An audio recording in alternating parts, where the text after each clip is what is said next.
Shalom Bapak dan saudara-saudara yang terkasih di dalam nama Tuhan Yesus Kristus. Saya Dina Lisa Ristanti, perwakilan dari kelompok 2, ingin mempresentasikan hasil kelompok kami dengan mata perkuliahan Hermeneutik Perjanjian Baru. Kami akan menafsirkan di dalam Injil Yohanes pasal 14 ayat 1 sampai yang ke-6. Di dalam kelompok kami beranggotakan dengan saya sendiri dan Yusri Mazai.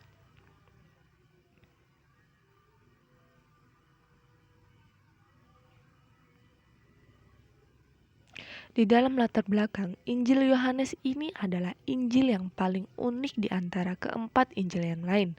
Mengapa demikian? Karena Injil ini mencatat banyak hal tentang pelayanan Yesus di daerah Yudea dan Yerusalem yang tidak dituliskan oleh ketiga Injil yang lain.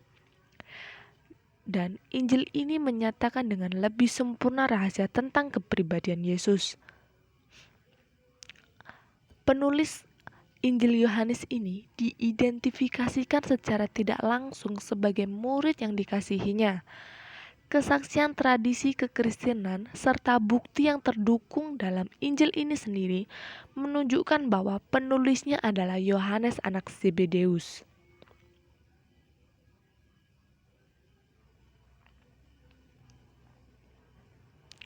Di dalam tafsiran, dalam pasal ini merupakan lanjutan percakapan Kristus dengan murid-muridnya. Setelah mengadakan perjamuan malam, Yesus melanjutkan pembicaraannya kepada murid-muridnya, yaitu untuk menguatkan mereka tentang pengharapan akan sorga. Dan kemudian dia menyatakan kepada murid-muridnya bahwa dirinya adalah jalan, kebenaran, dan hidup, dan dia yang ada bersama dengan Bapa.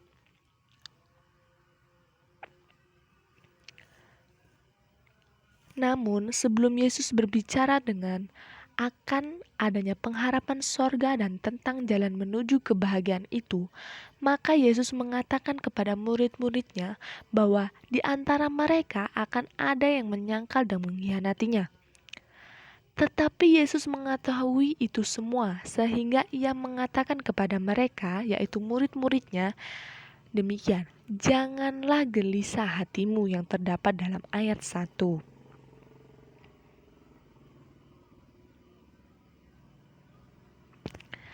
Kata jangan gelisah dalam bahasa asli adalah mitaraso. Dalam akar kata mitaraso yang artinya adalah not let be trouble, yang memiliki arti bahasa Indonesia adalah janganlah hatimu terkejut atau membuat takut. Dalam terjemahan lain yaitu firman Allah yang hidup mengatakan janganlah gelisah. Selanjutnya, dalam percakapan Yesus dengan murid-muridnya, ada hal yang lebih menarik untuk kita ketahui, di mana setelah menyatakan kebahagiaan sorga yang akan mereka terima, pada akhirnya nanti, di sini Kristus menunjukkan kepada mereka bahwa Dia sendirilah jalan menuju kebahagiaan itu.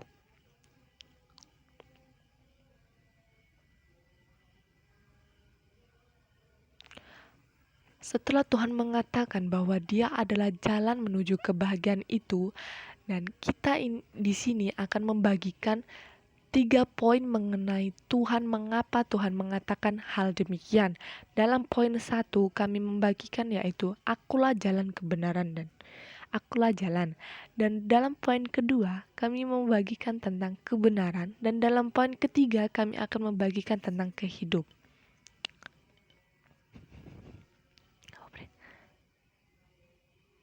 Dalam poin 1, akulah jalan, dalam bahasa asli demikian, ego eimi. Kata kerja present indikatif aktif orang pertama tunggal.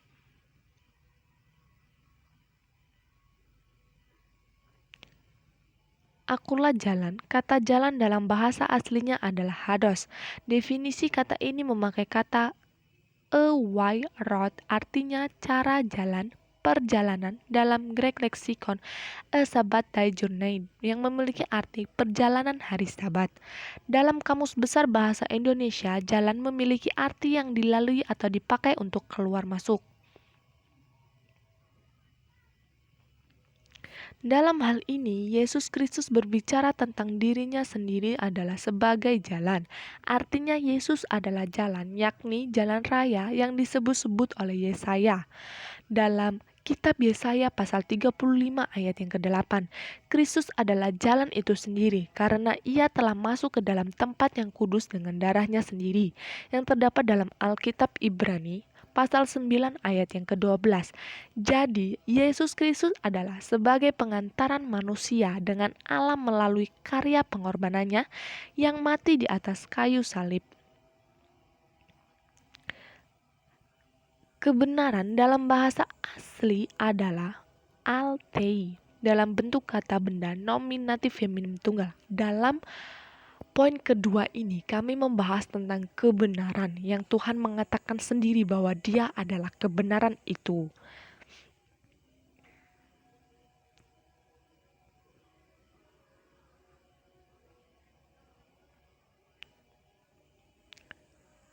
Kebenaran dalam English Lexicon memakai kata divine truth refer to man star fortness yang artinya kebenaran ilahi yang diungkapkan kepada manusia.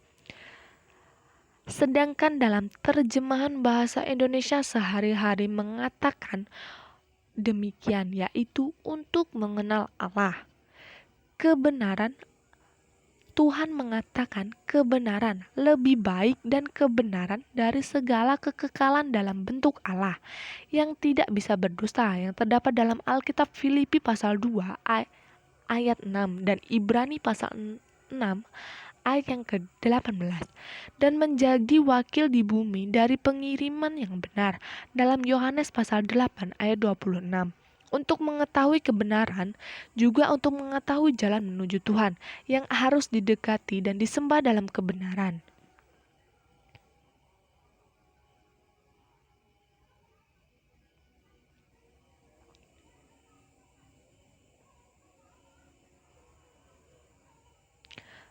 Dalam poin yang ketiga, kita akan membahas tentang hidup. Hidup dalam bahasa asli adalah zoe. Dalam bentuk kata benda nominatif feminim tunggal, definisi Indonesia feminim hidup kehidupan makhluk yang bernyawa.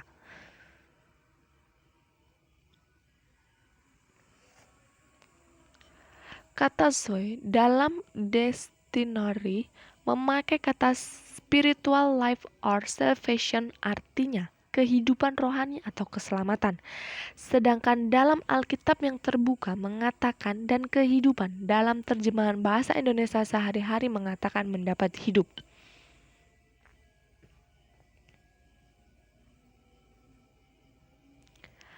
Akulah hidup yang saya berikan. Tuhan Yesus mengatakan, akulah jalan dan hidup. Jalan di bumi, kehidupan di surga. Akulah dia kepada siapa Anda pergi. Akulah dia oleh siapa Anda pergi. Dalam Yohanes pasal 11 ayat 25, dia adalah hidup, menjadi satu dengan Bapa yang hidup dan diutus olehnya. Dalam Yohanes 6 ayat 57, Yohanes 10 ayat yang ke-30. Di sini sekali lagi untuk mengetahui hidup adalah untuk mengetahui jalan menuju Tuhan.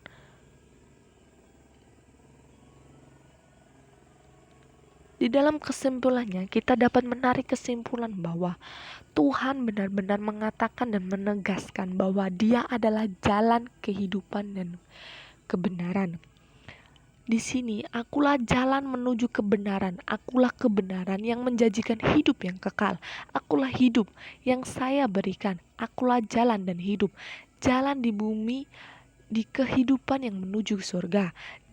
Jadi di sini jelas bahwa Dia adalah jalan kita. Karena kita masuk melalui Dia, melalui pengajaran dan teladannya.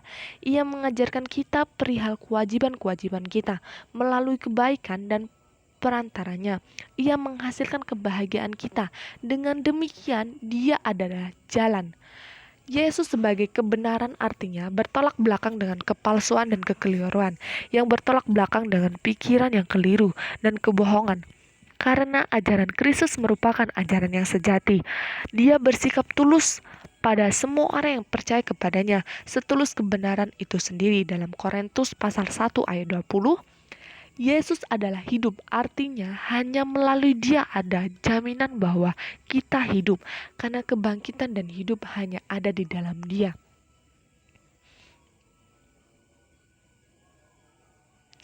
Oleh sebab itu, marilah kita sebagai umatnya merenungkan dan memikirkan ketiga hal ini, bahwa Kristus adalah jalan dan kebenaran dan hidup. Artinya, di dalam Dia kita harus berangkat melanjutkan perjalanan dan menyelesaikannya. Sebagai kebenaran, Dia adalah penuntun jalan kita. Sebagai hidup, Dia adalah akhir dan ujung jalan kita. Tuhan Yesus memberkati.